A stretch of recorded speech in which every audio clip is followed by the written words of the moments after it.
दोस्तों, इमेजिन करो एक आदमी आराम से बैठा हुआ है अपने घर में जो मोबाइल में टाइम पास कर रहा है। तभी क्या होता है कि उसके रूम में एक बड़ा सा पोर्टल खुलता है जिसमें से एक रोबोट निकल के आता है।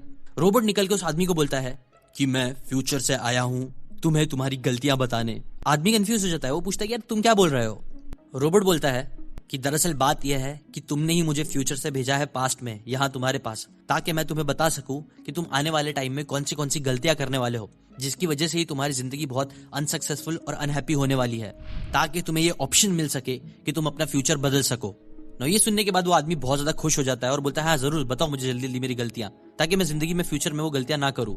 अब देखो दोस्तों, ये तो इमेजिनेशन वाली बात थी, लेकिन क्या होगा अगर मैं आपको बोलूं कि हाँ हम लोग भी ना आने वाले टाइम में बहुत सारी गलतियां करने वाले हैं। और क्या ये अच्छा नहीं होगा कि अगर हमें अभी ही पता चल जाए कि हम फ्यूचर में क्या गलतियां करने वाले हैं, ताकि हम उन गलतियों को करने से बच सके और एक हैप्पी लाइफ जी सके। अब आप बोलोगे ऑब्वियसली, लेकिन ये पता कैसे चलेगा? वेल देखो, एल्बर्ट आइंस्टाइन का एक कोट है कि if you want to know the future look at the past. और ये जरूरी भी नहीं है कि पास्ट सिर्फ आपका हो।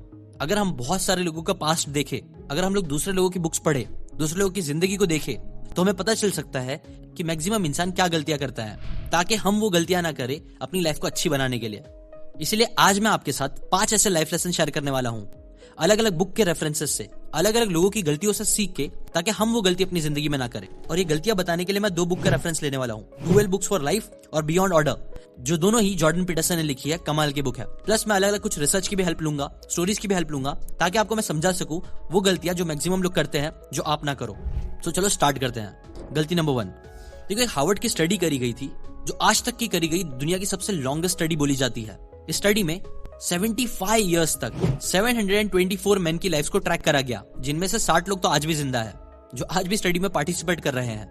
लेकिन ये जो स्टडी थी ना, जो 1938 में चालू करी गई थी, और ये जो सारे लोग थे, इन लोगों को 2 टाइप्स के मैन में डिवाइड कर दिया गया था। पहला ग्रुप था हार्वर्ड यूनिवर्सिटी के स्टूडेंट्स का, जिन्होंने अपना कॉलेज वर्ल्ड वॉर 2 के टाइम पे फिनिश करा था, और ग्रेजुएट होने के बाद वो सभी वॉर के सर्विस में चले गए थे।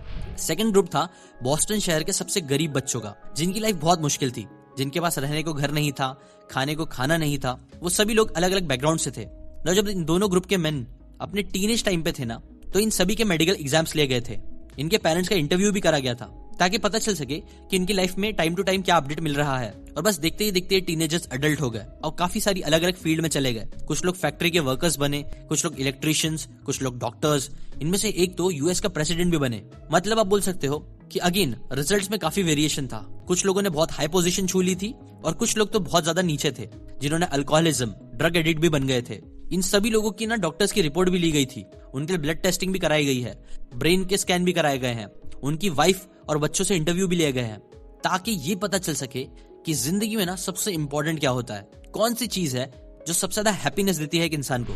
ना इस 75 इयर्स की रिसर्च में ना आपको पता है क्या बात सामने आई? बात ये सामने आई ना कि मटीरियलिस्टिक चीजें इतनी इंपॉर्टेंट नहीं होती है।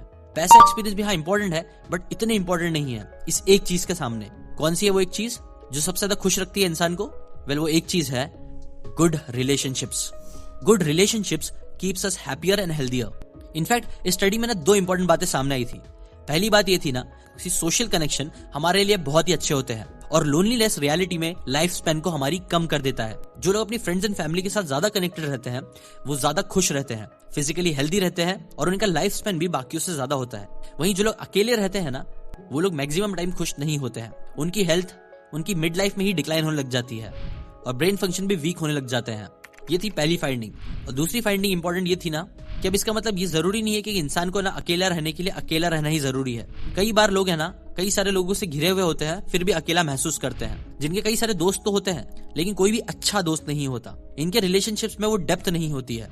ये लोग भी अपनी जिंदगी में खुश नहीं होते हैं। ऐसे मैरिजेस जिसमें बहुत ज्यादा कॉन्फ्लिक्ट होता है, हमेशा झगड़ा होता रहता है, डिवोर्स या ब्रेकअप होता है, वो लोगों की फिजिकल हेल्थ बहुत ज्यादा डैमेज हो जाती है। वहीं जबकि दूसरी तरफ अच्छे वार्म रिलेशनशिप्स दोनों को बहुत ज्यादा अच्छा फील कराते हैं।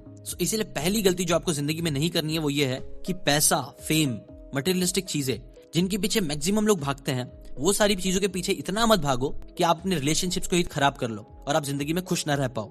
और ये गलती कई सारे लोग अपनी जिंदगी में बहुत लेट समझते हैं, बट आप मत समझना। अब आते हैं सेकंड गलती पे। जॉर्डन पीटरसन एक टाइम पे ना एक कॉन बाइकर की साइड में रहते थे, जो रात में दारू वारू पी के, अल्कोहल पी के उनके घर पे आ जाता था, कई बार नॉक करता था और उन्हें टोस्टर और माइक्रोवेव सेल करने की कोशिश करता था ना। आधी रात में किसी के घर पे जाना, ये चीज किसी को भी अनकंफर्टेबल फील करा देगी। जॉर्डन पीटरसन की वाइफ को भी काफी अनकंफर्टेबल फील होता था, बट स्टिल जॉर्डन को कई बार ऐसा पंगा नहीं लेना था, इसीलिए वो अनकंफर्टेबल सिचुएशन को अवॉइड करने के लिए कई बार उसे मना भी करते थे और कुछ टाइम तो उन्होंने चीजें खरीद भी ली थी। बट फिर एक दिन जॉर्डन पीटरसन का सब्र खत्म हो गया। उन्होंने डिसाइड करा कि वो उसे कन्फ्रंट करेंगे। तो इस बार जब आदमी वापस से आधी रात आया ना, तो जॉर्डन पीटरसन ने सीधा आंखों में आंखें डालते हुए उस आदमी को कहा कि देखो, तुम्हारा ये बार बार यहाँ पे आना मेरी वाइफ को बहुत अनकंफर्टेबल फील करा रहा है और मैं तुम्हें पैसे देके तुम्हारी ड्रिंकिंग हैबिट को सपोर्ट नहीं करूंगा ना। जैसे ही जॉर्डन पीटरसन ने ये बात बोली ना, तो उस आदमी ने जॉर्डन को 15 सेकंड तक घूर के देखा, लेकिन जब उसे रियलाइज हुआ कि ऑथर डर रहे नहीं है, एकदम सीधे खड़े हैं, तो फिर वो वापस चला गया और इसके बाद वो कभी नहीं आया। इनफैक्ट इसके बाद जब भी वो आदमी उनसे मिलता था तो उसके आंखों में जॉर्डन पीटरसन के लिए रिस्पेक्ट रहती थी ना। इस स्टोरी से ना टिम फेरिस का एक कोड भी याद आता है, जो कहता है कि a person success in life can usually be measured by the number of uncomfortable conversation he और she is willing to have. दूसरी गलती जो मैक्सिमम लोग अपनी जिंदगी में यही करते हैं ना, कि वो लोग कभी भी ना किसी को कन्फ्रंट नहीं करते हैं। वो लोग दूसरों को कई बार सच नहीं बोलते हैं जो वो लोग फील कर रहे हैं। इनफैक्ट कई बार तो वो लोग खुद भी अपने आप को सच नहीं बोलते हैं। एग्जाम्पल, अगर मैं आपसे क्वेश्चन पूछूं, सच सच जवाब देना, एटलीस्ट खुद से झूठ मत बोलना। जो भी डिसीजन आप अपनी जिंदगी में लिए हैं, करियर से रिलेटेड, रिलेशनशिप से रिलेटेड, इन्वेस्टमेंट से रिलेटेड, क्या आप उसमें खुश हो? अगर हाँ तो अच्छी बात है, बट अगर नहीं तो एटलीस्ट झूठ बोलना बंद करो। दूसरों से तो हाँ ठीक है, बट अपने आप से भी। बिकॉज कई बार हम लोग है ना अपने आप को ही झूठ बोलते हैं, जिसकी वजह से हम लोग जिंदगी में खुश नहीं रह पाते हैं। और ये भी एक बहुत बड़ी गलती है जो मुझे और आपको कभी नहीं करनी चाहिए। जैसे कि मेरा एग्जाम्पल दूं तो जब मैं इंजीनियरिंग कर रहा था तब मैं अपने आप को झूठ बोल सकता था कि हाँ मैं एक इंजीनियर बन जाऊंगा, मैं कर लूंगा। लेकिन नहीं, मैंने अपने आप को कन्फ्रंट किया, मैंने सच बोला, मैंने अपने आप से बात की और मैंने बोला कि देख, मुझे खुद को इंजीनियरिंग पसंद नहीं है और मैं बाकी लोगों की तरह अपनी पूरी जिंदगी भर ऐसे जॉब करके नहीं बिता सकता हूँ। बस यही सच की जरूरत थी। मैंने अपने आप से सच बोला और मैं एक बड़ा डिसीजन ले पाया कि मुझे यूट्यूब स्टार्ट करना है, मुझे कंटेंट क्रिएटर बनना है। ऐसी आप भी अपने आप से सच बोल के एक्शंस लेना स्टार्ट करो। और ये तीसरी गलती को भी याद रखो, जो आपको अमेजोन के सीईओ के लेसन से मालूम पड़ेगा। क्योंकि जो जेफ बेजोस थे ना, वो बहुत ज्यादा हार्ड वर्किंग और इंटेलिजेंट थे। वो बताते हैं ना कि वो अपनी प्रेशियस स्किल्स को इन्वेस्टमेंट कंपनी या दूसरी सॉफ्टवेयर कंपनी के सेफ और सिक्योर जॉब में वेस्ट नहीं करना चाहते थे। इसलिए फिर उन्होंने सोचा एक कॉन्सेप्ट के बारे में, जिस कॉन्सेप्ट को वो रिग्रेट मिनिमाइजेशन फ्रेमवर्क भी बोलते हैं। जहां उन्होंने क्या किया कि उन्होंने खुद को 80 की एज में इमेजिन करा, जहां वो अपनी लाइफ को पीछे मुड़ के देख रहे थे और अपने आप से एक क्वेश्चन कर रहे थे कि अगर वो अपनी सिक्योर जॉब को छोड़कर इंटरनेट जैसी न्यू चीज में अपना स्टार्टअप करेंगे, चाहे वो उसमें फेल भी क्यों ना हो जाते हो, तो क्या 80 साल की एज में वो इस बात पे रिग्रेट करेंगे? वेल, उनको जवाब मिला नो। वहीं अगर दूसरी तरफ वो ये रिस्क ना लेकर सिक्योर जॉब करते रहेंगे, एक एवरेज लाइफ बिताएंगे, तो क्या 80 साल की एज में वो इस बात पर रिग्रेट करेंगे? तो इसके ऊपर आंसर आया यस। बस यही बातें सोचकर उन्होंने जॉब से रिजाइन कर दिया और अमेजोन की शुरुआत करी, जो मैक्सिमम लोग कभी नहीं कर पाते हैं। और यही होती है गलती, not taking risk when you can. दोस्तों, एक कड़वा सच ये है ना कि हम में से कई सारे लोग बहुत स्मार्ट है, बहुत हार्ड वर्किंग है, बट हम लोग है ना डरते हैं। हम लोग है ना रिस्क लेने से डरते हैं, कुछ नई चीज स्टार्ट करने से डरते हैं। हम बस अपनी फैमिली, फ्रेंड्स और सोसाइटी को इंप्रेस करने के लिए चीजें करने लग जाते हैं, जिसकी वजह से कई बार हम लोग वो इंसान नहीं बन पाते हैं जो हम बन सकते हैं। इसीलिए ये थर्ड गलती भी अपनी जिंदगी में प्लीज कभी मत करना। अगर आपको किसी चीज में इंटरेस्ट है और आपको लगता है उसमें थोड़ा बहुत रिस्क भी है, तो भी उस चीज को ट्राई जरूर करो। लेकिन हाँ, ये करते करते गलती नंबर 4 भी याद रखना। गलती जो मैं आपको एक चिड़िया की स्टोरी से बताऊंगा। एक स्पैरो रहता है जिसने किसान के खेत में अपना नेस्ट बनाया होता है। वो खेत वीट फार्म का होता है ना। उस नेस्ट में उसके 4 बच्चे होते हैं जिसे वो डेली आके फीड करती है ना। एक दिन क्या होता है कि ये जो स्पैरो होती है, चिड़िया जो होती है, वो खाना लेने जाती है और जब वापस आती है तो वो देखती है कि उसके जो बच्चे हैं ना, वो बहुत ज्यादा डरे हुए होते हैं। चिड़िया पूछती है बच्चों से कि क्यों डरे हुए हो, तो वो बोलते हैं कि अभी है ना किसान आया था और उसने हमें बोला कि कल से यहाँ पे वीट हार्वेस्टिंग चालू होगी। एक सारी फसल को कल मेरा बेटा आके काटना स्टार्ट करेगा। तुम्हारे पास अभी चांस है, तुम लोग यहाँ से निकल जाओ ना। ये सुनने के बाद वो जो चिड़िया होती है ना, वो बोलती है कोई बात नहीं, तुम फिक्र मत करो, ऐसा कुछ भी नहीं होने वाला है, कल कोई नहीं आएगा। और फिर जब दूसरा दिन आता है तो बच्चे बहुत डरे होते हैं, लेकिन फिर भी वो अपनी माँ पे विश्वास करते हैं और फिर होता भी वही है, कोई भी नहीं आता है और वो लोग का घर सेफ रहता है। अब कुछ दिन बीत जाते हैं। इसके बाद वापस से चिड़िया आती है तो वो देखती है ना कि बच्चे अगेन डरे हुए हैं।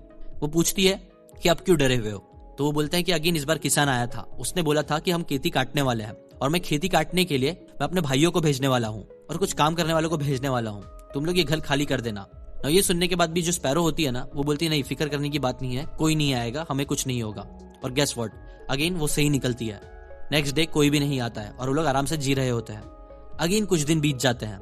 इस बार वापिस से जब चिड़िया घर पे आती है तो देखती है बच्चे डरे हुए हैं। वो उनसे पूछती है क्यों डरे हुए हो, तो बच्चे बताते हैं कि फार्मर अगेन आया था। इस बार उसने बोला है कि तुम लोग कल खाली कर दो, कल मैं खुद सारी फसलें को काटने वाला हूँ और बहुत ज्यादा टाइम हो गया है, तो तुम लोग प्लीज निकल जाओ। तो जैसे ही स्पैरो ये बात सुनती है वो डर जाती है और वो बोलती है कि हाँ अब सही है, अब हमें ये घर छोड़ के निकलना पड़ेगा। और वो लोग वो घर छोड़ के निकल जाते हैं। फिर जब बच्चे स्पैरो से पूछते हैं कि इस बार तुमने उसकी बात पे क्यों यकीन करा, तो वो बोलती है कि देखो जो फार्मर था ना, वो पहले अपने बच्चों पे, अपने भाइयों पे और दूसरे लोगों पे डिपेंडेंट था अपना काम करवाने के लिए, जबकि मुझे पता था कि कोई कुछ काम नहीं करेगा।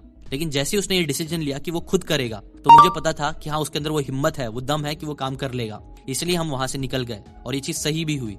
उसने अगले दिन सारे फसल को काट भी दिया। तो देखो दोस्तों, ये स्टोरी हमें सिखाती है ना कि कई बार है ना हमारा बहुत ज्यादा दूसरों पे डिपेंड होना सही नहीं होता है। ये बात भी एकदम फैक्ट है कि आप अकेले बड़ी बड़ी चीजें नहीं कर सकते हो, लेकिन एटलीस्ट स्टार्टिंग में ना आपको चीजें अकेले करनी पड़ेगी। धीरे धीरे करके आपको ऐसे डिपेंडेबल लोग मिलना स्टार्ट करेंगे जिन पे आप डिपेंड कर सकते हो। लेकिन जब तक आपको डिपेंडेबल लोग अच्छे नहीं मिलते हैं, तब तक आप खुद पे डिपेंडेंट रहो, खुद से काम करना। कुछ भी चीज करनी है तो अपने ऊपर लेके करना, और किसी को आपने काम दिया वो नहीं कर रहा है तो भी आप उससे हटा के खुद काम करने लग जाना और दूसरों को बता देना कि आपको किसी की जरूरत नहीं है, आप अकेले भी चीजें कर सकते हो। ये चीज आपको जिंदगी में आगे बढ़ने में बहुत हेल्प करेगी और आपके रिस्पेक्ट की लेवल भी बढ़ती रहेगी। और इसके साथ साथ लास्ट 5वीं गलती भी ध्यान रखो, जो बहुत सिंपल है, जो है waiting for the right moment. देखो दोस्तों, अभी ना नया साल आने वाला है और मुझे पता है ऐसे बहुत सारे लोग हैं जो लोग सोच रहे होंगे ना कि यार चलो अभी दिसंबर में जो चाहिए वो कर लेता हूँ, जनवरी से मैं अपने गोल्स पे काम करना चालू करूंगा, मैं जिम जाऊंगा, मैं अपना बिजनेस स्टार्ट करूंगा, हर एक चीज करूंगा। और इसीलिए आप देखना जो जनवरी का टाइम होता है ना, उसमें सबसे ज्यादा मेंबरशिप भी आती है जिम में, बिकॉज ये रियलिटी है। हम लोग सब लोग कई बार एक परफेक्ट टाइम का वेट कर रहे होते हैं, लेकिन जिंदगी में याद रखो परफेक्ट समय कभी नहीं आता है। आज का जो समय है वही आपके पास है। आप फ्यूचर प्रेडिक्ट नहीं कर सकते हो, इसीलिए आज जो चीजें कर सकते हो उसे आज ही करना स्टार्ट कर दो। बिकॉज जैसे जैसे लाइफ आगे बढ़ते जाएगी ना, आपकी लाइफ आसान होने के बजाय और डिफिकल्ट होगी। आपके ऊपर ज्यादा रिस्पॉन्सिबिलिटीज आएगी, लोगों के एक्सपेक्टेशन, हेल्थ प्रॉब्लम और कई सारी चीजें हो सकती है। इसलिए ऑथर जॉर्डन पीटरसन भी बोलते हैं ना कि आप है ना अभी से स्टार्ट करो, जो चीजें कर सकते हो आज ही आपका राइट मोमेंट है। सो जिस भी चीजों के लिए आप वेट कर रहे थे, मे बी आप बिजनेस स्टार्ट करने के लिए, कंटेंट क्रिएटर बनने के लिए, तो वो चीज करना आज ही स्टार्ट करो। बिकॉज ऑथर का ये कोड भी है कि every moment waited is a moment wasted. इसलिए प्लीज वेट मत करो। हाँ पेशेंस रखो, लेकिन वेट मत करो। अब इसका मतलब क्या है? वेल देखो, वेट करने से मतलब है कि आप है ना एक्शन लेने के ऊपर काम ही नहीं कर रहे हो। जबकि ऑथर बोलते हैं फर्स्ट स्टेप ले लो, लेकिन फिर रिजल्ट्स के लिए पेशेंस रखो। बस ये चीज करोगे ना तो पक्का आपके साथ बहुत अच्छी अच्छी चीजें होगी। और अब अगर आपने कभी भी सोचा है जिंदगी में कि आपको ऑनलाइन अपना बिजनेस लेके आना है,